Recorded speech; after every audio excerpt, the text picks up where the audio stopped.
सही है। तो अब शुरू करते हैं हम पहले कॉन्ट्रैक्ट से। कॉन्ट्रैक्ट सब्जेक्ट शुरू करेंगे, ठीक है। उसमें हम सेल्स ऑफ गुड एक्ट्स पढ़ेंगे। सेल्स ऑफ गुड एक्ट्स में हमें कुछ आउटलाइन दी गई है जो हम कवर करेंगे। इसमें कवर करने की कोशिश करेंगे कि क्या क्या है और हमारा इम्तिहान जिस तरह अच्छे तरीके से परफॉर्म हो सके। तो पहले है बायर एंड सेलर। हम टर्म्स डिफाइन करेंगे जिसमें बायर एंड सेलर होगा। फर्स्ट टर्म है। तो बायर कौन होता है? Buyer means a person who buys और एग्रीज टू बाय गुड्स। ऐसा बंदा जो कुछ चीज़ खरीदे या एग्री हो खरीदने के लिए, उसे हम बायर कहते हैं, जो सेक्शन 2 के पार्ट 1 में दिया हुआ है, ठीक। अब सेलर की मानंद है कि means a person who sells और एग्रीज टू सेल गुड्स। जो बंदा एब्सोल्युटली जो बंदा गुड्स बेच रहा है उसे हम सेलर कहेंगे। अब ये दो टर्म्स जो है ये कॉम्प्लीमेंट्री टर्म्स हैं। इसमें सेल्स ऑफ गुड एक्ट्स में ये दो पार्टीज़ होती हैं हमेशा। अब सेक्शन 4 के अंदर बताया गया है कि पार्टीज़ जो कंडीशनल कॉन्ट्रैक्ट पे होती हैं are coming in about definitions of buyer and seller. यानी कंडीशनल कॉन्ट्रैक्ट जिन पे हो रहा होता है जिन पार्टीज़ के बीच में, वो भी इसी में आ सकते हैं। कंडीशनल यानी उनमें एग्रीमेंट होगा या कंडीशंस के बेसिस पे कॉन्ट्रैक्ट हो रहा है कि क्या कंडीशंस होंगी, कौन कौन सी कंडीशंस आपने टर्म्स फुलफिल करनी होंगी, ठीक। अब ऐसा नहीं है कि हर बंदा जो है बायर या सेलर कहला सकता है। बायर और सेलर वो कहला सकते हैं जो एक्चुअली ऐसी चीज़ करें, परफॉर्म करने की कोशिश करें। ऐसे नहीं कि वो सिर्फ ऐसे कहें कि हाँ ख़रीदना है, बाद में ख़रीदेंगे, नहीं। दूसरा है डिलीवरी एंड डिलीवरेबल स्टेट। तो पहले डिलीवरी को देख लेते हैं। डिलीवरी क्या है? Delivery sales of goods act के तहत मीन्स वॉलेंट्री ट्रांसफ़र है ओनरशिप की of possession from one person to another. यानी आप कब्ज़ा जो है किसी अपना वॉलेंट्री ट्रांसफ़र कर रहे हो किसी चीज़ को एक दूसरे पर्सन की तरफ, तो ये आपका डिलीवरी होगी। हम उसे डिलीवरी कहेंगे, जिसकी दो टाइप्स हैं। एक आती है कंस्ट्रक्टिव डिलीवरी, दूसरी आती है एक्चुअल डिलीवरी। अब एक्चुअल डिलीवरी क्या है? एक्चुअल डिलीवरी जो है एक ऐसा होता है कि जिसमें when the physical position of the goods actually delivered by one person to another, यानी एक्चुअली डिलीवर हो चुके हों। जब हम यानी हमारी सेल हुई, हम कोई चीज़ सेल कर रहे हैं किसी को, हमने बायर को उसी टाइम जो है वो चीज़ दे दी, पेमेंट ली और चीज़ दे दी कंसिडरेशन लेकर, ठीक है। ये हमारी एक्चुअल डिलीवरी होगी, उसी टाइम क्या है, डिलीवर हो गया। अब कंस्ट्रक्टिव डिलीवरी ये है कि हम कंस्ट्रक्टिव डिलीवरी यानी फ्यूचर पर जो है कुछ छोड़ देते हैं, जैसे एग्रीमेंट टू सेल हो गया। अब इसमें देखते हैं डेफिनेशन में, when the physical position of the goods is not possible. जब गुड्स की फिजिकल पोजीशन जो है पॉसिबल ना हो उस time, or is delivered by one person to another, or not delivered by delivery of document of title, या physical position उस बंदे के पास उस टाइम ना हो, सेलर के पास उस चीज़ की, या उसने गुड्स का टाइटल जो है ट्रांसफ़र ना किया हो, तो इसे हम कंस्ट्रक्टिव डिलीवरी कहेंगे। जिसमें एक इस कंस्ट्रक्टिव डिलीवरी की आप एग्जांपल ले सकते हैं कि एक बंदा है जिसने सीड्स खरीद रखे हैं लेकिन उनमें से ऑयल नहीं निकाला। बाद में दूसरा बायर आता है उसे ऑयल खरीदने के लिए कि भाई मुझे ऑयल चाहिए, इतना चाहिए। तो बाद में जब वो उसे पीसेगा, ऑयल निकालेगा उससे, तो बाद में डिलीवरी होगी। इसे हम कंस्ट्रक्टिव डिलीवरी कहेंगे, यानी एग्रीमेंट टू सेल में आ सकता है ये चीज़ें। इसके बाद है डिलीवरेबल स्टेट। अब डिलीवरेबल स्टेट्स यानी goods are said to be in deliverable state when they are in such state that the buyer would under the contract be bound to take delivery of them. यानी deliverable state इस तरह की जो goods हैं उनकी condition इस तरह होनी चाहिए कि बायर जो है सामने वाला ले सके गुड्स की, जो बायर ने की डिमांड्स हैं या हमने जो उन्हें सैंपल्स दिखाए हुए हैं उन सैंपल से रिजेंबल करनी चाहिए हमारी गुड, यानी उनकी स्टेट सही होनी चाहिए, कंडीशन अच्छी में होने चाहिए। तो उसमें जो बायर होता है वो बाउंड हो जाता है और सेलर उसे जो है डिलीवरी देता है फिर, ठीक है। इससे हम बायर को बाउंड कर सकते हैं कि हमारे जो सैंपल्स हैं वो सही हैं, आप ले लें। इसे हम डिलीवरेबल स्टेट कहेंगे। अब document of title to goods. Document of title to goods, इसकी माने ये है कि भाई ऐसा कोई डॉक्यूमेंट हो जो ये शो करे कि ये फलां चीज़ हमसे बिलोंग करती है, इसके ओनर हम हैं।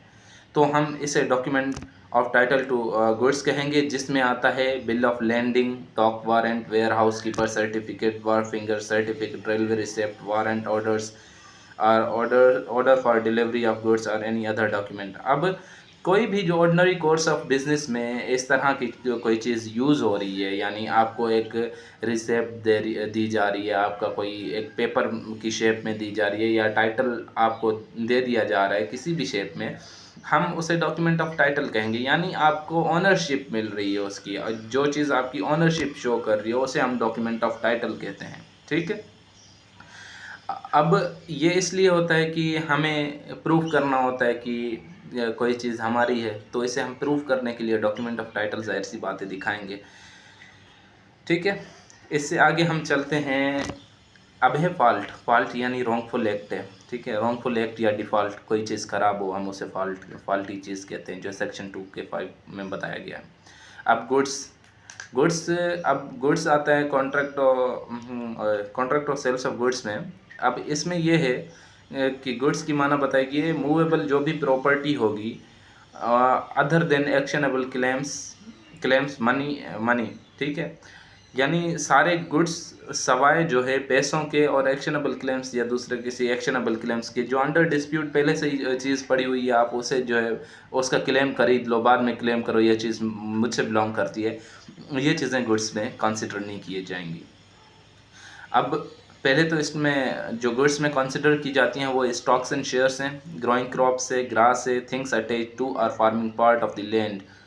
अब उसमें स्टॉक्स एंड शेयर्स आ गए, स्टॉक खरीद कर सकते हैं, शेयर्स खरीद कर सकते हैं, आप किसी की ग्रोइंग फसल जो उग रही है वो खरीद कर सकते हैं, ग्रास खरीद कर सकते हैं, या ऐसी चीज़ें जो ज़मीन से वाबस्तगी रखते हों, उनसे अटैच्ड हों, वो चीज़ें खरीद कर सकते हैं। अब जो इसमें गुड्स में आप चीज़ें नहीं खरीद सकते, जो गुड्स की मानिंद में नहीं आता, वो है अपना मनी, पैसे, और ऐसे एंटीक कॉइन्स वगैरह, या ऐसी एंटीक कोई चीज़ें जिनकी आप वैल्यू जो है उस टाइम अब एक एंटीक कॉइन हो जिस पे 1 रुपया लिखा हुआ हो, तो वो उसी 1 रुपये में नहीं मिलेगी आपको। ये इसमें एक्शनेबल यानी मनी में आ जाता है कि क्या ये चीज़ आएगी इसमें ये प्राइस में इंक्लूड नहीं होगी, प्राइस में नहीं इंक्लूड होगी, लेकिन गुड्स में हो सकती है, गुड्स में मनी नहीं इंक्लूड होगी। ठीक है। अब आते हैं इंसॉल्वेंसी पे।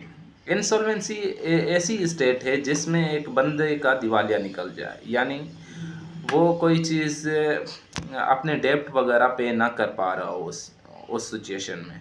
ठीक है। अब इस डेफिनेशन पढ़ते हैं। A person is said to be insolvent. Person को, एक बंदे को इंसॉल्वेंट तब बोला जाएगा who has ceased to pay his डेब्ट, जो बंदा जो है अपना डेब्ट जो है कर्जा वो देने के काबिल ना रहा हो, ordinary course of business, or can not pay his डेब्ट एज बिकम ड्यू, या अपना जब ड्यू हो गया हो, यानी ड्यू की डेट आ गई हो कि अभी तुमने देना है, तो उस टाइम पे वो ना दे पा रहा हो, अपना जो है कर्जा ना उतार पा रहा हो, तो उसे हम इंसॉल्वेंट कहेंगे।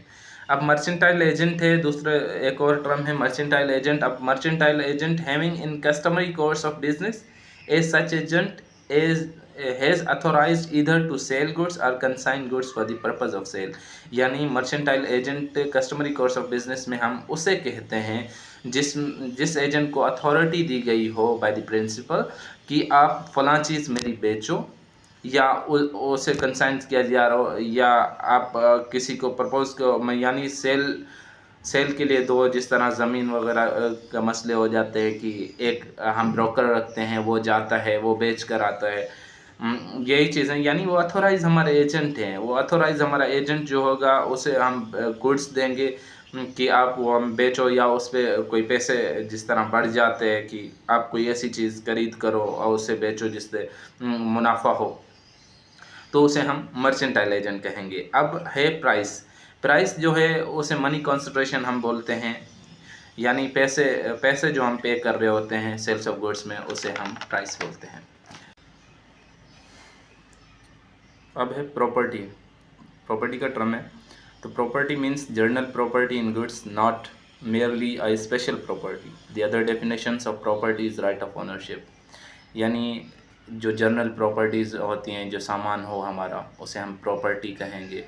या दूसरी डेफिनेशंस में प्रॉपर्टी यानी राइट ऑफ ऑनरशिप, यानी हमें मालकाना हकूक़ जिससे हमारे ज़ाहिर हों, उसे हम प्रॉपर्टी कहते हैं। और बाद में आता है क्वालिटी ऑफ गुड, एक टर्म है। अब इसमें यह है कि quality of good include there state और कंडीशन, यानी उसमें चीज़, जो भी चीज़ हम बेच रहे हैं उसकी कंडीशन देखी जाएगी, यानी वो किस हाल में है, कि आया कि नहीं है, पुरानी है, क्या चीज़ है उसमें, उसकी कंडीशन और स्टेट जो होती है क्वालिटी ऑफ गुड्स में आ जाती है कि कब तक चलेगी। तो यहाँ तक हमारा क्वेश्चन नंबर 1 पूरा होता है।